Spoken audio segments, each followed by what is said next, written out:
Son nom est Bond, James Bond. Né de l'esprit de Ian Fleming, il est pour lui une version fabulée de sa propre vie. Train de vie luxueux, séduction et rebondissement, ou alors un moyen détourné de raconter une partie de la vérité. Oublions quelques instants James Bond et concentrons-nous donc sur Ian Fleming. Issu d'une famille bourgeoise anglaise, fils d'un politicien et d'une mère influente mais au caractère bien trempé, Ian Fleming connaît la Seconde Guerre mondiale. En 1939, il est recruté par les services de renseignement britanniques afin de déjouer les plans du petit moustachu. Son travail est donc crucial. Il doit piloter à distance des commandos d'agents secrets derrière les lignes ennemies. En quelque sorte, M, c'est lui. Passionné d'écriture, d'art, grand créatif au goût prononcé pour le journalisme, c'est au détour d'une rencontre que sa vie sera bouleversée, celle de Dusan Popov. Pour parler un peu de lui, il est également issu d'une famille bourgeoise mais serbe. Dusan Popov devient agent double pour le MI6 durant la Seconde Guerre mondiale et est un agent de terrain infiltré dans les services de renseignement du H. C'est d'ailleurs lui qui transmettra une bonne partie des informations cruciales aux Alliés. Vous saurez par exemple qu'il n'est pas étranger à la réussite du débarquement, ou encore qu'il soit le lanceur d'alerte concernant Pearl Harbor, même si ces alertes ont été ignorées par Hoover et le FBI. Cet agent de terrain ne craint pas la mort et l'invite même souvent à danser. Et donc Ian Fleming rencontrera Dusan Popov à l'hôtel Palacio d'Estoril au Portugal. Un charisme certain, une culture étendue, la façade de charmeur dandy, séducteur invétéré, cache avec brio un redoutable agent secret dont l'audace n'a d'égal. Tenez en exemple cette scène. Sous les yeux de Fleming, le Serbe mise ses 38 000 $ de frais de mission sur une table de baccarat. Un coup de bluff total qui lui fait remporter la mise. Fleming ne l'oubliera jamais, car ce qu'il voit ce soir-là deviendra la légende de Casino Royale. Après son service, Fleming retourne en Jamaïque où l'attend sa villa GoldenEye. Il cherche l'inspiration, un dry martini à la main et une cigarette dans l'autre, quand son regard tombe sur un livre d'ornithologie, celui de James Bond. Le nom parfait, simple, neutre, banal, qui permettra à notre agent secret de prendre vie en suivant une première recette, incluant notamment un soupçon d'expérience personnelle, une pincée du charisme de Popov et le rugissement d'une Aston Martin. 007 occupe désormais l'esprit de Ian.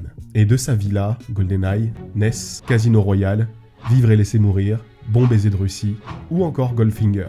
Ces livres rencontrent un succès critique, mais le succès commercial reste discret. Ce sera en 1961 quand JFK, John Fitzgerald Kennedy, président des États-Unis, révèle au magazine Life sa liste des livres préférés. Et dedans, Bon baiser de Russie. Il a suffi donc d'un président pour transformer un espion de papier en mythe planétaire. James Bond rentre donc dans une nouvelle ère. Et si je vous parle de brocoli et Saltzman, je ne parle bien évidemment pas d'un légume ou d'un super-héros au sel, mais de deux monuments du cinéma, des producteurs. Ils finiront à leur tour par être convaincus par le potentiel énorme de James Bond et amélioreront la recette qu'on connaît plus ou moins aujourd'hui, c'est-à-dire virilité, vroom vroom, gadgets, bien entendu les James Bond Girls, et un soupçon de soft power britannique. Dit comme ça, on peut prendre peur, mais il faut remettre tout ceci dans son contexte.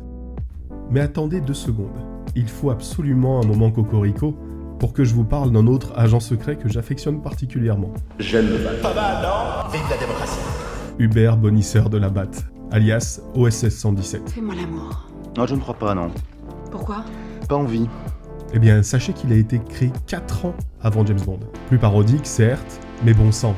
Merci Dujardin et Hazanavicius d'en avoir fait une pépite. D'ailleurs, je vous invite à aller voir Au service de la France, après cette vidéo bien sûr, série géniale, dans l'esprit d'OSS 117. Fin de la digression.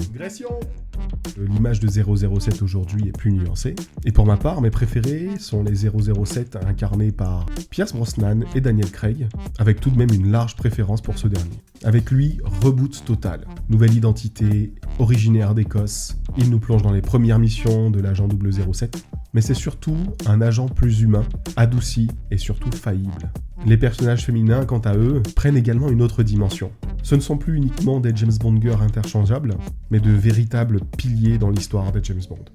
Prenez par exemple Vesper Lynd, qui bouleverse à jamais Bond, Madeleine Swann, qui occupe une place centrale dans No Time to Die, ou encore M, qui finit par prendre une dimension quasiment maternelle, qui souligne le rapport de Bond qui a vraiment changé vis-à-vis des femmes. Craig incarne un James Bond brut, nerveux, marqué par la dureté de l'espionnage. Un charmeur certes sombre, mais loin du vernis lisse de Moore ou de Brosnan. Et demain? Popov séduisait par son audace, Craig par sa rage contenue, mais quel sera le visage du prochain James Bond? Retour aux sources ou nouvelle rupture? La question est ouverte.